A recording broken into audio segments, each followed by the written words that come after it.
Hello everybody and welcome to Grammar for English Teachers course. In this session, we'll explore how grammar works in the classroom and how we as teachers can make it meaningful for learners. We'll revise some of the basic concepts in grammar. I'm Mohammed Hassan. Let's start with this small activity. Here we have several sentences that all contain the word smoking and smoke. Look carefully at how smoking or smoke is used in each sentence. Now your task is to match each example to its grammatical form. You have 2 minutes to do it. Feel free to pause the recording and think about it, then come back. Welcome back. Let's see what you've done. First example says, you're smoking too much these days. The word smoking here, is it a noun or a verb? Is it part of a verb phrase? Yes, exactly. It's part of the present continuous tense verb phrase. Yes, right. Number 2. There was a smoking cigarette in the ashtray. Yes, here, is it smoking part of the verb phrase or is it describing something after it? Yeah, sure. Yes, it's describing the word after it, the word cigarette. The word is functioning as an adjective. Right. Number 3. He walked out of the room smoking. Yes, what about this one? What about the word smoking in this sentence? Is it describing a noun or is it giving extra information about how he walked out of the room? Yeah, sure. The word smoking is giving us extra information about how he walked out of the room. So here it's functioning as an adverb because it tells us how he walked out of the room. Smoking, yeah. We can replace it with another adverb like sadly, angrily. Yeah. Now look at the sentence number 4. Yes, it's a noun or a gerund acting as the subject of the sentence because it's followed by the verb is. Okay, let's move to number 5. The man smoking is married to Mary. Which man are we talking about? Yeah, the man who is smoking. Yes, here we have something reduced. Yes, the sentence originally says the man who is smoking is married to Mary. So here we have reduced relative clause. Yeah, good. Number 6, she stopped smoking when he caught her. Here we have the structure stop followed by a verb plus ing. Yeah, right. Number 7, they stop to smoke and have a break. Yes, the structure here is, or the form is stop followed by a full infinitive. And finally, number 8, smoke is a sign of fire. So in number 8, the form of smoke is an uncountable noun. Yes. Really well done, everybody. So we've just looked at several sentences containing the same word but with different functions, with different forms. Now, let me ask you a question. What points should you analyze before teaching a grammar point? Remember that when teaching grammar, we don't just give a rule. There are some points we should consider. Creating a context before teaching a grammar item, we should think how to build a context for this language item. We can use maybe a picture or a situation or a text to provide a context. Number 2, meaning and uses. We can clarify meaning using concept questions to check the student's understanding. And the form, we have to think about form and the structure or the pattern of the language. And pronunciation.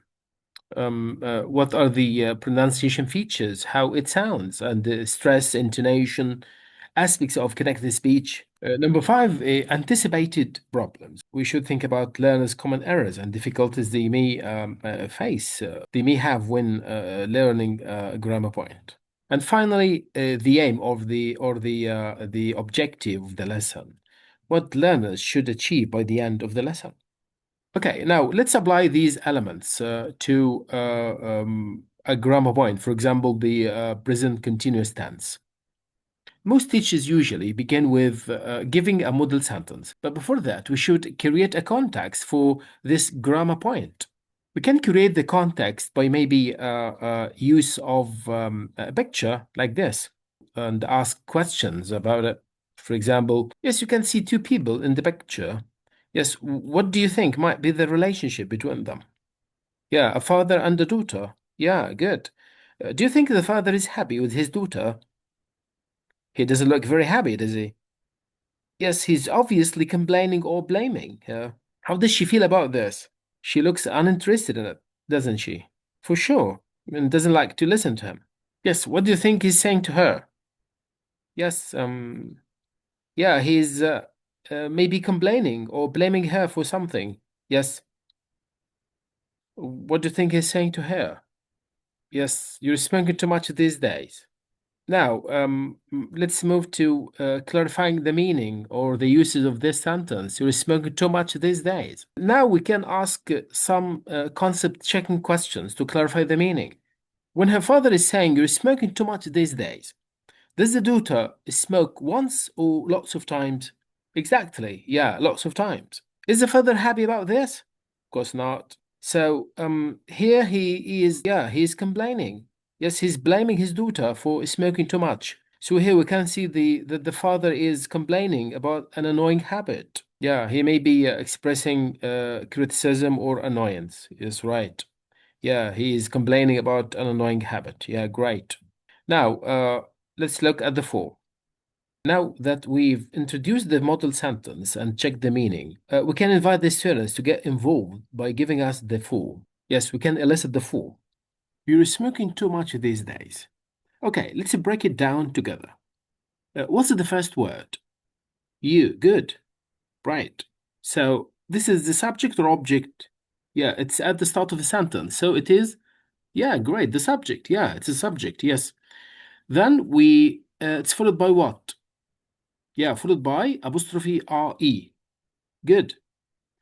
Yeah, if we expand the apostrophe RE, what does it become? It becomes R. Exactly. Yes, great. And which verb is that form? The verb to be. Great. What tense? Yeah, in the present. Good.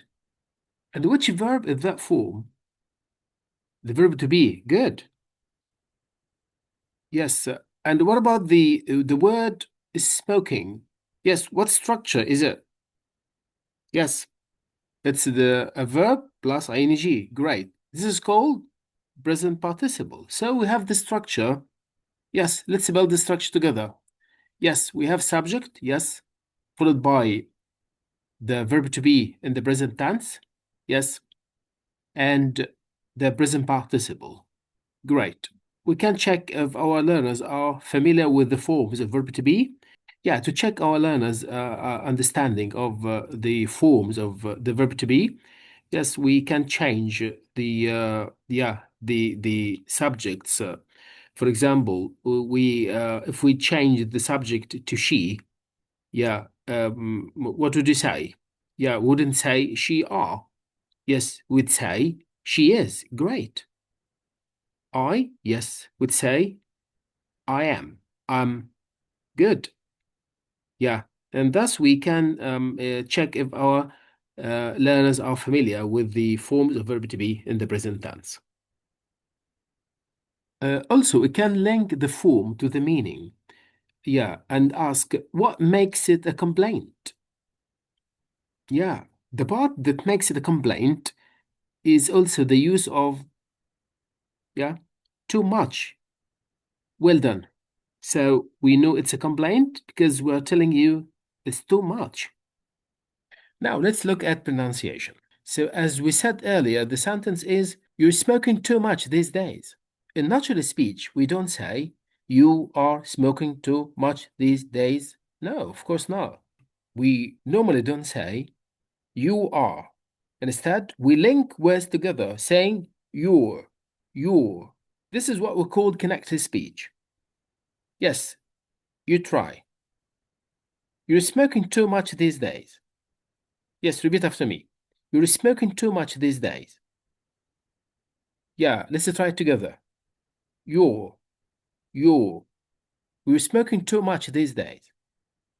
Then we turn to stress. Which words are more important in this sentence? The words which are more important, yes, the word smoking and too much. Yeah, these are the content words. Yes, So let's try it together.